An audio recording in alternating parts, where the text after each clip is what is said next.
Hi there, this is Pieter Rosenthal and I'm just back from the wonderful Scotsman Hotel in Edinburgh from a Wine Unearthed tasting workshop all day. As you can see, although it wasn't a particularly sunny day, it's brightened up quite nicely, so I decided to show you a couple of summery wines. Really the ones that stood out for me was one of the white wines, is the Vesevo Beneventano Falanghina. I like this wine because it's a very unusual grape variety, you don't see a lot of it. The region's fantastic, it's Campania, so around about the Naples area, but a little bit further inland. What to expect from this wine? It's a little bit like, I suppose, a different type of Pinot Grigio. It's got much more character in my view. This comes from very volcanic soils, as you can imagine, because it's on pretty much on the slopes of the volcano Vesuvius, which is outside Naples. And you can kind of smell that minerality of it. But for the nose, I think it's really fresh. It's got lots of lovely ripe peach fruit, a bit of a hint of floralness, kind of elderflower, slight honeyed nose, and then when you taste it,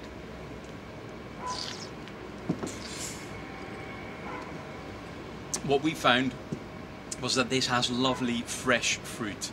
It's very citrusy. It has less of that peachy fruit on the palate, and it's actually much drier than you expect. But it's a really characterful wine. It's $9.99, so it's not the cheapest.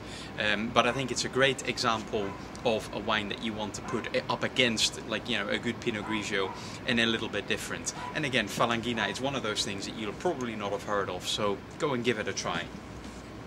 The next wine is again a very summery wine, and it's a rosé or a Rosat. This is from Etim, an area called Montsant, 2008 vintage. Now Montsant is not far from Barcelona, and the whole area is known for its garnacha, or what they call in France Grenache.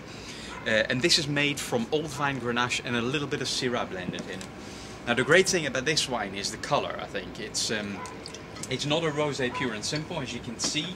The color is really deep red, and it's more like a light red than a rosé in itself.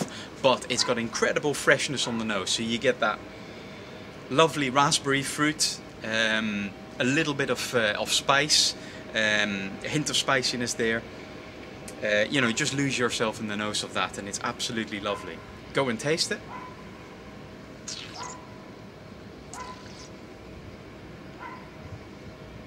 You might expect a rosé that looks like this to taste sweet.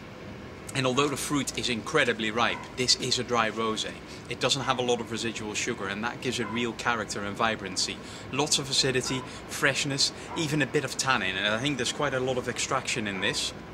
So the tannin actually does come through a little bit, but when it's nicely chilled as it is just now, and out there with the sun shining and the barbecue going, it's a perfect wine. So those are my two top wines for today. Thank you.